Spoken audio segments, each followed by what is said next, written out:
കുറിച്ചുള്ള ചിന്ത ഞങ്ങളുടെ മനോമുകുരങ്ങളിൽ എന്നെന്നും തെളിഞ്ഞുകൊണ്ടേയിരിക്കണം. അതിനുള്ള ഒരു വഴി എന്താണെന്ന് യാ റസൂലല്ലാഹ് അങ്ങൊന്ന് അറിയിച്ചു തരുമോ, കാണിച്ചു തരുമോ, പഠിപ്പിച്ചു തരുമോ നബിയേ? എപ്പോഴും നബിയെ കുറിച്ചുള്ള ചിന്ത, നബിയെ കുറിച്ചുള്ള മഹബത്ത്, നബിയെ കുറിച്ചുള്ള സ്നേഹം ഉണ്ടാകണം. അതെന്താണ് വഴി? എന്താണ് വഴി സുഹൃത്തുക്കളെ? ഒരു സഹാബി വന്നിട്ട് ചോദിക്കുകയാണ്, അങ്ങയെ കുറിച്ച് ഓർക്കാൻ വല്ല പഴുതുമുണ്ടോ നബിയേ? വല്ല വഴിയുണ്ടോ അങ്ങയെ കുറിച്ച് ഓർക്കാൻ പറ്റിയ ഒരു സലാത്ത് പറഞ്ഞതാ? നബി തങ്ങൾ പഠിപ്പിച്ചു കൊടുത്തു.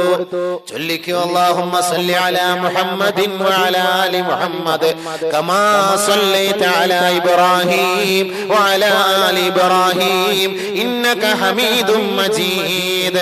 അല്ലാഹുമ്മ ബാരിക് അലാ മുഹമ്മദിൻ വഅലാ ആലി മുഹമ്മദ് കമാ ബാരക്ത അലാ ഇബ്രാഹീം വഅലാ ആലി ഇബ്രാഹീം ഫിൽ ആലമീന ഇന്നക മജീദ്. ബഹുമാനപ്പെട്ട പ്രവാചകൻ, അല്ലാഹുവിന്റെ റസൂലിന്റെ സഹാബാക്കൾ നബിതങ്ങളെ എപ്പോഴും ഓർത്തുകൊണ്ടിരിക്കാൻ, അവിടുത്തെ സ്നേഹം മുറിഞ്ഞു പോകാതെ എപ്പോഴും ഒരു തസ്ബീഹ് മണിയുടെ മുത്തുമാല പോലെ കോർത്തിണക്കിക്കൊണ്ടിരിക്കാൻ എന്താണ് മാർഗമെന്ന് സഹാബാക്കളിൽ ചിലർ നബിതങ്ങളോട് ചോദിച്ചപ്പോ അള്ളാന്റെ റസൂല് പറഞ്ഞു കൊടുത്ത വഴിയാണ് നബി തങ്ങളുടെ മേലും നബിതങ്ങളുടെ പിതാവെന്ന് അറിയപ്പെട്ട ബഹുമാനപ്പെട്ട ഇബ്രാഹിം നബി അലൈഹിസ്സലാത്തു വസ്സലാമും ദഅവത്തു അബി ഇബ്രാഹിം എന്ന് പറഞ്ഞ ആ ഇബ്രാഹിം നബിയുടെ കുടുംബത്തിനും അവിടുത്തെ പരിശുദ്ധമായ അവിടുത്തെ മേലേക്കും പ്രവാചകനും അവിടുത്തെ കുടുംബത്തിനും ബർക്കത്ത് കിട്ടുന്ന തരത്തിലുള്ള സ്വലാത്ത് ഇബ്രാഹിം നിങ്ങൾ ചൊല്ലിക്കോ, ഞാനുമായുള്ള ബന്ധം നിങ്ങൾക്ക് സുദൃഢമാകും. എപ്പോഴും ചൊല്ലിക്കോ.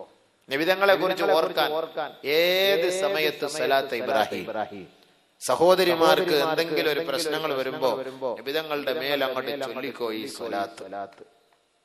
നബിതങ്ങളുടെ മേൽ ഇങ്ങനെ ചൊല്ലിക്കൊണ്ടേയിരിക്കണം. കാരണം ഇത്തിരി പാടുള്ള അല്ലാഹുമ്മ സല്ലി അലാ മുഹമ്മദ് വഅലാ ആലി മുഹമ്മദ് കമാ സല്ലൈത അലാ ഇബ്രാഹീം വഅലാ ആലി ഇബ്രാഹീം ഇന്നക ഹമീദും മജീദ്. അല്ലാഹുമ്മ ബാരിക് അലാ മുഹമ്മദ് വഅലാ ആലി മുഹമ്മദ് കമാ ബാരക്ത അലാ ഇബ്രാഹീം ഫിൽ ആലമീന ഇന്നക ഹമീദും മജീദ്. ഇത്തിരി സമയം എടുക്കും.